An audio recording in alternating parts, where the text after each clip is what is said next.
Halo sobat semua, hari ini ada 3 berita terbaru dan terupdate tentang Prabowo dan Gibran Raka Buming Raka. Jangan lupa like dan subscribe channel ini dan silahkan simak baik-baik. Inilah berita yang pertama. 3 kandidat kuat calon Menteri Pertahanan era Prabowo Gibran, siapa saja? Teka-teki siapa yang akan mengisi posisi di berbagai kementerian pada kabinet Prabowo Gibran makin ramai diperbincangkan setelah berakhirnya Pilpres 2024. Tak terkecuali pos Menteri Pertahanan yang akan ditinggalkan Prabowo Subianto. Beberapa nama telah muncul di permukaan, baik dari latar belakang militer maupun akademisi. Pengamat militer dan pertahanan Institute for Security and Strategic Studies Hairul Fahmi mengatakan, penunjukan Menteri Pertahanan pada kabinet baru nanti mestilah sosok yang dapat diandalkan dan memiliki chemistry dengan presiden terpilih. Saya kira setidaknya ada 2 nama yang layak dipertimbangkan, yaitu mantan Wamenhan Safri Samsudin dan Wamenhan saat ini, Herindra. Keduanya memiliki pengalaman yang memadai di sektor pertahanan dan terbilang sangat memahami visi Prabowo dalam hal pembangunan postur pertahanan, kata Fahmi.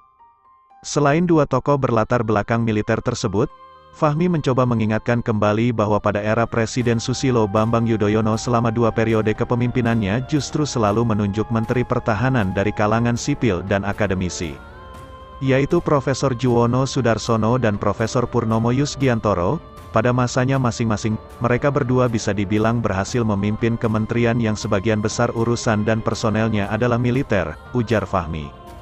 Untuk itu, sebagai sosok alternatif, Fahmi menilai Guru Besar Hukum Internasional di Fakultas Hukum Universitas Indonesia Profesor Hikmahanto Juwana layak dipertimbangkan sebagai kandidat sipil untuk Menhan mendatang. Secara keilmuan, beliau adalah Guru Besar Hukum Internasional yang sangat concern pada isu pertahanan, kawasan dan geostrategis. Beliau juga memiliki interaksi yang panjang dengan lingkaran militer, ucap Fahmi. Tantangan Menteri Pertahanan yang baru jika nanti Presiden telah menunjuk Menteri Pertahanan yang baru. Pekerjaan rumah telah menanti, terlebih dalam upaya pemenuhan kekuatan pertahanan Indonesia yang selama ini dikerjakan Prabowo. Tahun ini adalah tahun terakhir minimum essential force sebagai skema pemenuhan kekuatan pertahanan nasional. Menhan baru harus concern pada skema lanjutan MEF dengan berbasis visi Presiden dan praktik-praktik baik yang sudah dijalankan Menhan saat ini, jelas Fahmi. Dalam waktu singkat, Menhan baru juga harus mengatasi kesenjangan antara kekuatan faktual dan kekuatan yang dibutuhkan dalam rangka menegakkan kedaulatan dan keutuhan wilayah.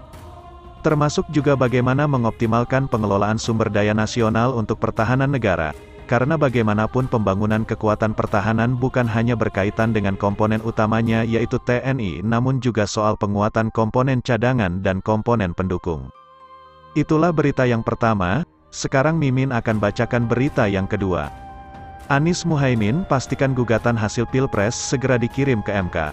Tim hukum Tim Nasional Anies Baswedan Muhaimin Iskandar segera menggugat hasil pemilihan presiden. Gugatan sengketa pemilihan umum itu bakal melayang ke Mahkamah Konstitusi. Sudah kita proses, kata Ketua THN Timnas Amin Ari Yusuf Amir. Ari akan memimpin pengiriman gugatan hasil Pilpres ke MK. Ketua Dewan Penasihat Tim Hukum Nasional Amin Hamdan Zoelfa hingga juru bicara Timnas Amin Reflai Harun bakal ikut bersama Ari.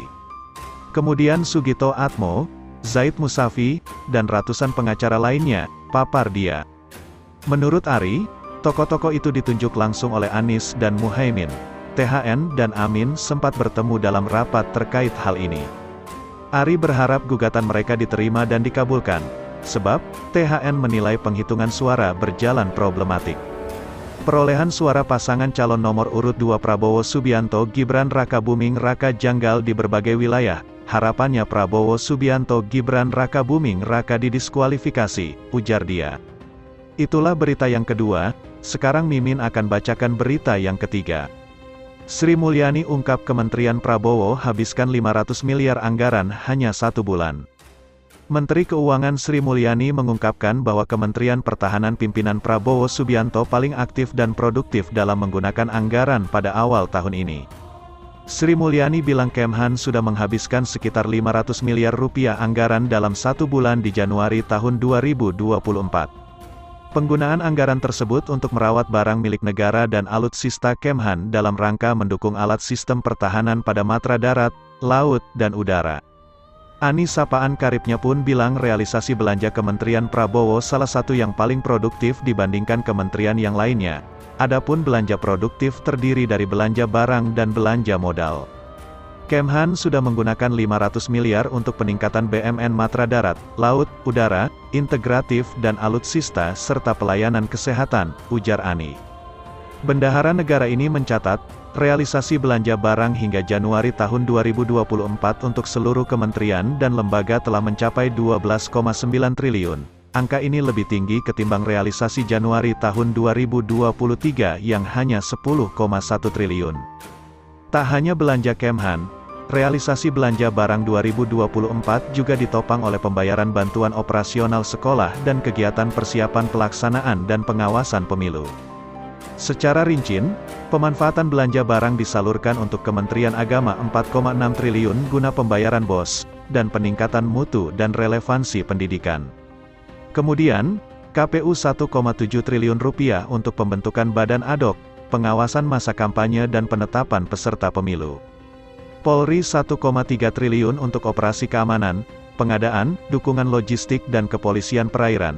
Bawaslu 1 triliun rupiah untuk pengawasan pelaksanaan pemilu pusat, provinsi, kabupaten dan kota, pungkas Sri Mulyani.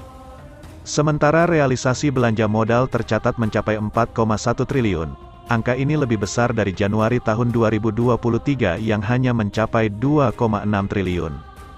Realisasi belanja modal itu didukung oleh meningkatnya belanja Sarpras bidang Hankam Polri dan Sarpras Kesehatan Kemenkes. Pemanfaatan belanja modal antara lain untuk jalan, irigasi dan jaringan 900 miliar, peralatan dan mesin mencapai 2,6 triliun, dan gedung serta bangunan 500 miliar, ujarnya. Berita selanjutnya, kata pengamat, hak angket DPR layu sebelum berkembang, Jokowi plus koalisi Prabowo Gibran bakal bendung. Wacana hak angket ke DPR terkait dugaan kecurangan pemilu 2024 yang pertama kali digulirkan oleh Capres nomor urut 3, Ganjar Pranowo, telah memasuki babak baru. Terbaru, pada Kamis, tanggal 22 Februari tahun 2024, 3 Sekretaris Jenderal Partai Koalisi Perubahan, yaitu Sekjen Nasdem, Hermawi Taslim, Sekjen PKB, Hasanuddin Wahid, dan Sekjen PKS, Abu Bakar Al-Habsyi, mengumumkan dukungannya terkait hak angket tersebut. Hermawi mengungkapkan dukungan terkait hak angket tersebut berdasarkan data temuan soal adanya kecurangan hingga pengaduan dari masing-masing partai koalisi perubahan. Masing-masing partai sudah bertemu untuk mensinkronkan data-data yang masuk, kita pilah-pilah, mana pelanggaran, pengaduan, mana manipulasi, ujarnya. Meski sudah ada pengumuman dukungan seperti ini, pengamat politik dari Universitas Al-Azhar, Ujang Komarudin, menilai hak angket ke DPR tersebut tidak bakal terrealisasi. Ujang menganggap pengumuman dukungan oleh 3 sekjen dari anggota Partai Koalisi Perubahan tersebut tidak cukup untuk merealisasikan hak angket itu. Menurutnya, perlu adanya pengumuman resmi dari ketua umum masing-masing partai terkait dukungannya ke hak angket tersebut. Kalau saya melihatnya, hak angket ini akan layu sebelum berkembang. Kan kemarin pertemuan sekjen 3 partai kan ya, bukan ketua umumnya. Kalau ketua umumnya bilang nggak mendukung hak angket, ya nggak bisa. Nggak mau, ujarnya. Namun, kendati bakal terrealisasi, Ujang menilai kekuatan politik partai pengusul hak angket di parlemen tidak bakal kuat. Hal tersebut lantaran Presiden Joko Widodo, Jokowi, serta partai koalisi Capres-Cawapres nomor urut 2, Prabowo Subianto Gibran Raka Buming Raka, bakal membendungnya. Kalaupun seandainya misalkan digulirkan, itu tidak akan juga kuat. Pasti akan dibendung oleh pemerintah Jokowi Ma'ruf Amin atau dengan kekuatan yang baru yaitu koalisi Prabowo Gibran, ujarnya, akan dibendung, akan diblok, akan dikik balik kalau direalisasikan, kalau arahnya ke sana, sambung Ujang.